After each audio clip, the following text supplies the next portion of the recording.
Olá pessoal, aqui é o Gabriel do blog do Labemos e esse vídeo oferece uma introdução ao conceito de fato social na obra de Émile Durkheim. Durkheim é comumente celebrado como um dos clássicos do pensamento sociológico. A palavra significa pelo menos duas coisas.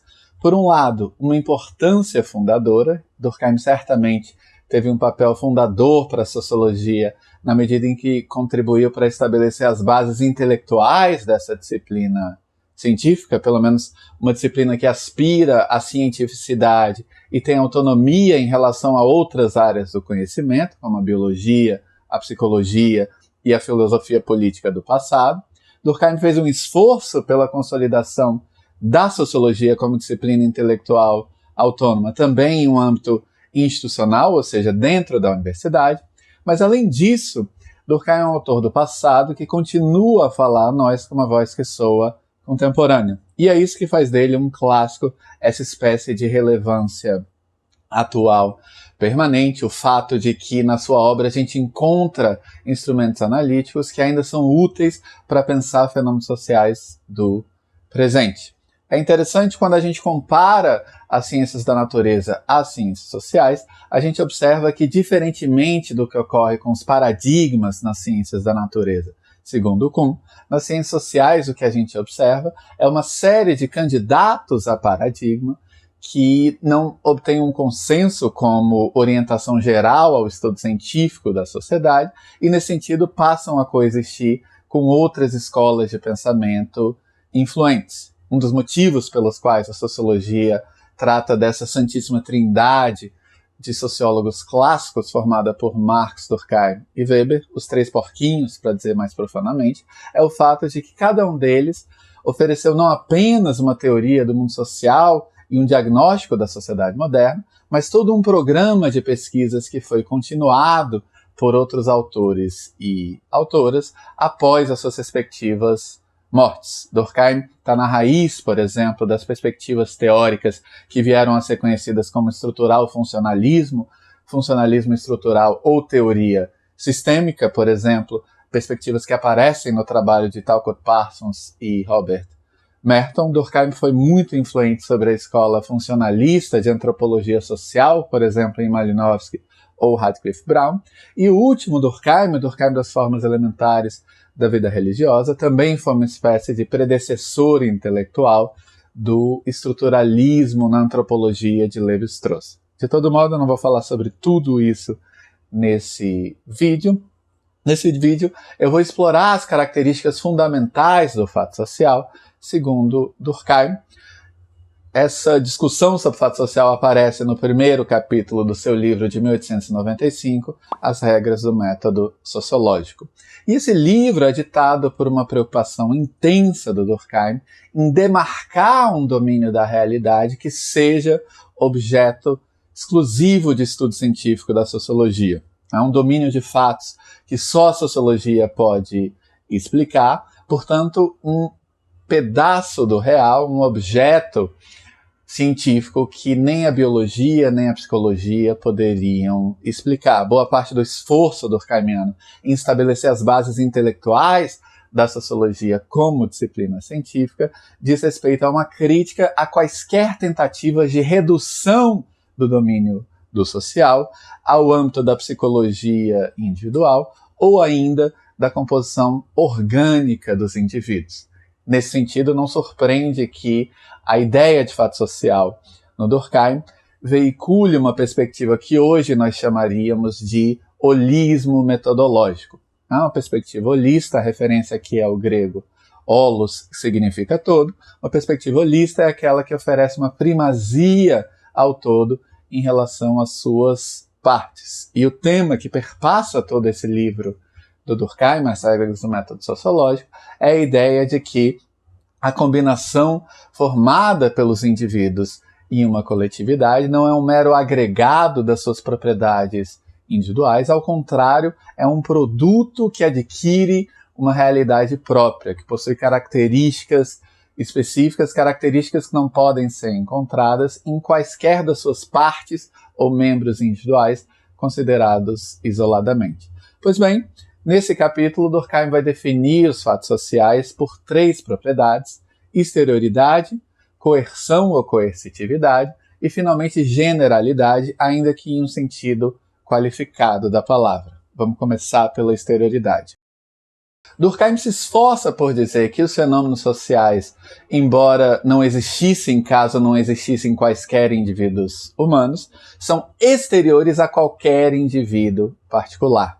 E ele justifica esse argumento através de duas teses. A primeira delas diz respeito à anterioridade dos fatos sociais em relação a quaisquer indivíduos biológicos. Assim como acontece com Marx em outro registro, Durkheim é muito crítico dessas abordagens na filosofia política ou no pensamento econômico que buscam explicar fenômenos sociais a partir das iniciativas de indivíduos pré-constituídos. Isso é uma ficção, na medida em que todo indivíduo biológico vem ao mundo em um meio social pré-formado, um meio já dotado de um certo sistema econômico, de um conjunto de normas jurídicas, de um certo sistema simbólico de comunicação. Todas essas características do meio social vão contribuir para moldar as suas maneiras de agir, pensar e sentir. Por vezes, Durkheim luta com essa ideia de características do mundo social que são interiorizadas na psique individual. Ele certamente considera que o indivíduo é atravessado por influências sociais, mas nesse momento da sua carreira vai enfatizar que quando o social é incorporado à personalidade, ele se mistura a fatores psicológicos. O que é central para ele, nesse momento da sua obra, é afirmar que, na medida em que o fato social é anterior a qualquer indivíduo particular, isso prova que o fato social é exterior a qualquer indivíduo particular. Esse insight tem a ver também com o fato de que propriedades de coletividades inteiras, embora não sejam eternas, têm uma abrangência histórica maior do que aquela de quaisquer indivíduos. O capitalismo, como sistema econômico, por exemplo, certamente tem a capacidade de perdurar como característica de uma sociedade ao longo de séculos. Portanto, os indivíduos passam, mas o capitalismo, como uma propriedade de coletividades particulares, continua a existir. O mesmo valeria, por exemplo, para a língua portuguesa, como uma propriedade estrutural da sociedade brasileira. Embora ela só continue a existir conforme a sociedade brasileira exista, qualquer falante individual de português pode falecer e a língua como tal vai continuar a existir. E a língua portuguesa existe, digamos, já existia há 150 anos atrás, ainda que todos os indivíduos que falassem português naquela época tenham falecido. Isso é um indício de que ela é uma característica da própria sociedade como tal e, portanto, irredutível e exterior a quaisquer dos seus membros individuais particulares. Durkheim também enfatiza que a gente reconhece a existência dos fatos sociais na medida em que eles são coercitivos em relação aos indivíduos, ou seja, impõem-se aos indivíduos. Esse capítulo 1 das regras do método sociológico é muito conciso e Durkheim, na verdade, condensa uma série de ideias nessa noção de coerção. A primeira delas é a ideia de que a coerção pode ou não ser sentida como tal pelo indivíduo. Um dos exemplos prediletos do jovem Durkheim, do Durkheim da primeira fase, dessas obras que ele publica ali na década de 1890, é uma ênfase na coerção da sociedade como uma imposição exterior apoiada por sanções. Sanções são quaisquer castigos físicos ou psicológicos que a sociedade impõe aos indivíduos em função da violação de um dos seus imperativos morais. O primeiro Durkheim pensa a moralidade como cimento do social, e na medida em que a sociedade só existe em função da partilha dessas orientações de conduta moral, dessas concepções do justo, do injusto, do certo, do errado, do bom e do ruim, indivíduos que violam esses imperativos morais a respeito do que pode e do que não pode ser feito, do que deve e do que não deve ser feito, sofrem sanções. Essas sanções podem ser de cunho formal, por exemplo, aquelas presentes nos códigos jurídicos, a pena de prisão e a privação da liberdade física ao indivíduo que comete assassinato, um crime previsto no Código Penal, mas essas sanções também podem ser de caráter informal, na medida em que as normas violadas pelos indivíduos são também de cunho informal. Em princípio, não está presente em quaisquer códigos jurídicos que oradores não possam fazer palestras com melecas penduradas no seu nariz ou com molho barbecue na sua testa, mas um dos motivos pelos quais as pessoas evitam cometer essas gafes é o fato de que elas se expõem a sanções de cunho informal, que são punições que muitas vezes não assumem um caráter físico, mas psicológico. O escárnio, a ridicularização, o isolamento em relação aos outros e assim por diante. Nesse sentido, são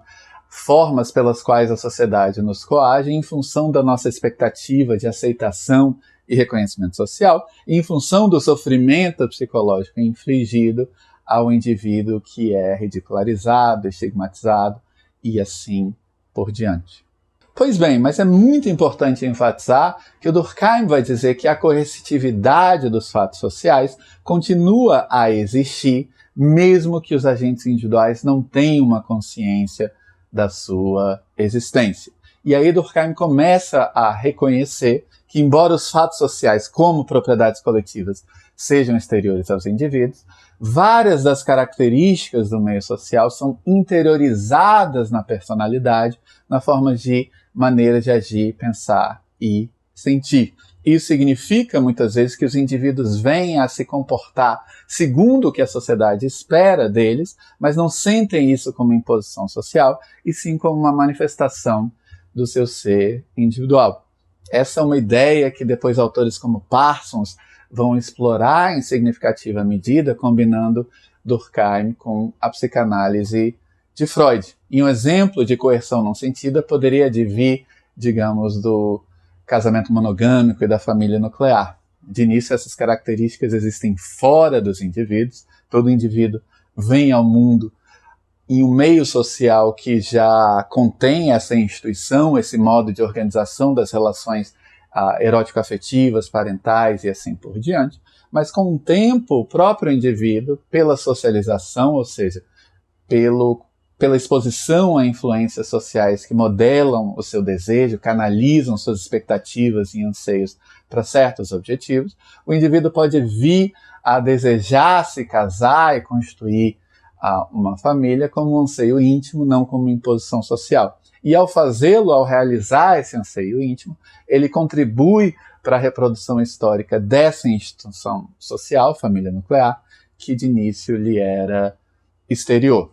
De qualquer maneira, Durkheim vai dizer, pelo menos nesse momento em que ele está muito preocupado com a fronteira entre sociologia e psicologia, que um fato social, quando interiorizado em uma personalidade particular, se torna um modo de existência sociopsíquico.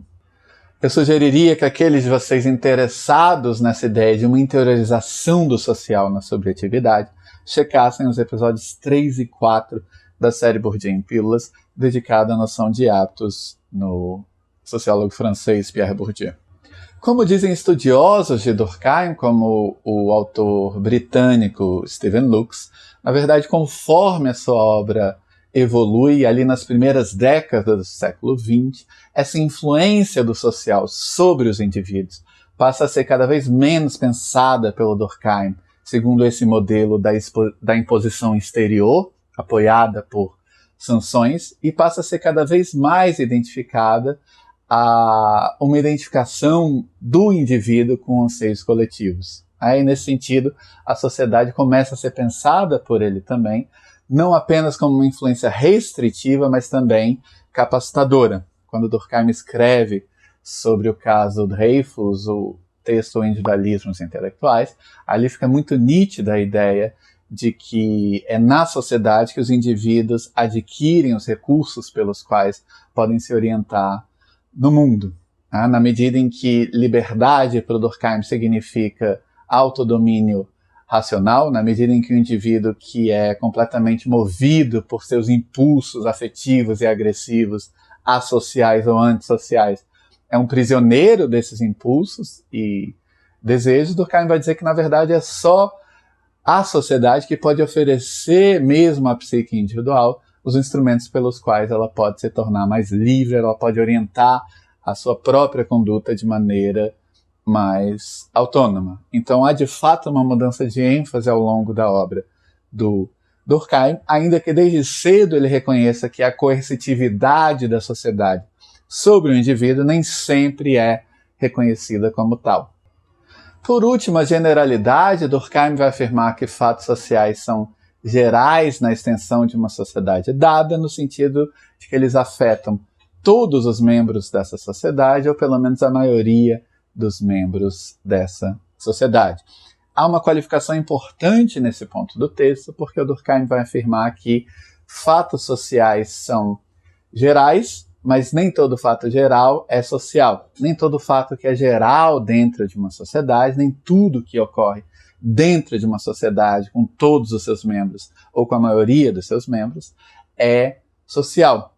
Um fato, ele é social quando a sua generalidade deriva da própria sociedade e não das naturezas orgânicas ou psíquicas dos indivíduos considerados isoladamente. Então Durkheim vai dizer, o fato social é geral por ser coletivo e não coletivo por ser geral. Num sentido muito básico, o fato de que todo membro da sociedade sente sono, sede e fome é certamente geral, mas não é social na medida em que ele deriva não da sociedade como uma realidade com existência própria, e sim da natureza orgânica dos indivíduos. O fato de que todo indivíduo em uma sociedade come com talheres, por outro lado, é certamente social, porque a sua generalidade deriva das características da própria coletividade e não da natureza orgânica dos indivíduos.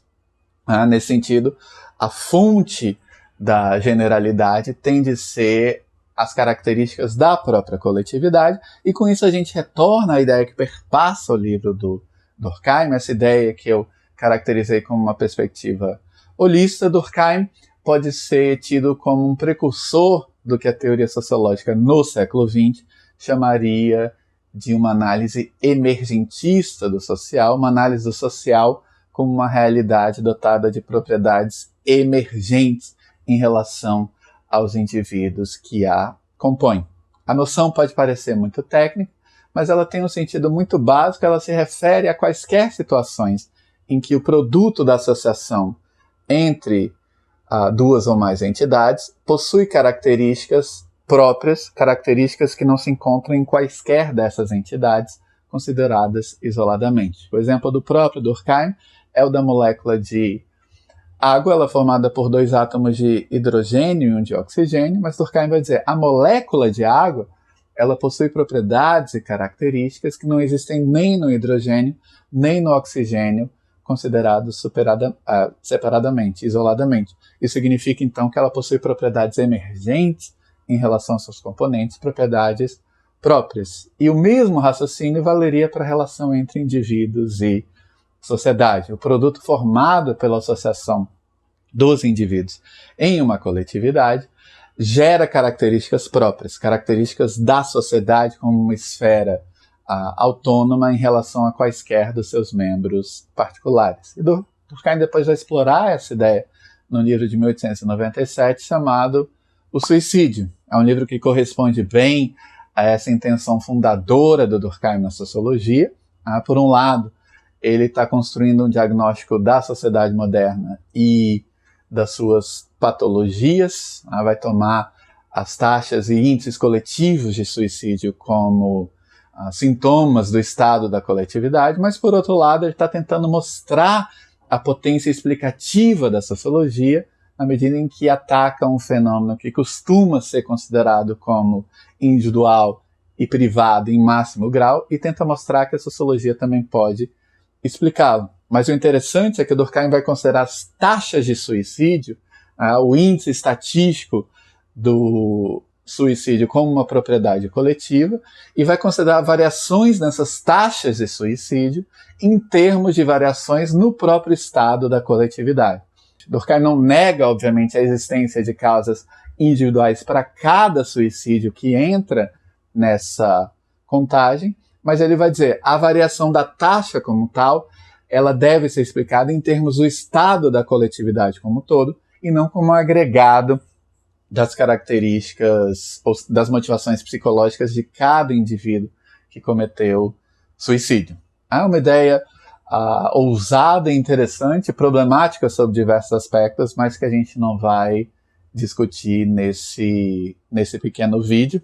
Eu espero que tenha sido suficientemente útil. A ideia é fazer algo que seja didático sem ser simplificador. Tentar mostrar as conexões entre as ideias desse capítulo e outras ideias do Durkheim, e também as ressonâncias do pensamento durkheimiano na teoria social do século XX. Qualquer coisa, se você tiver dúvidas, pode procurar o pessoal do Labemos e quem sabe a gente faz um outro vídeo. É isso, até a próxima.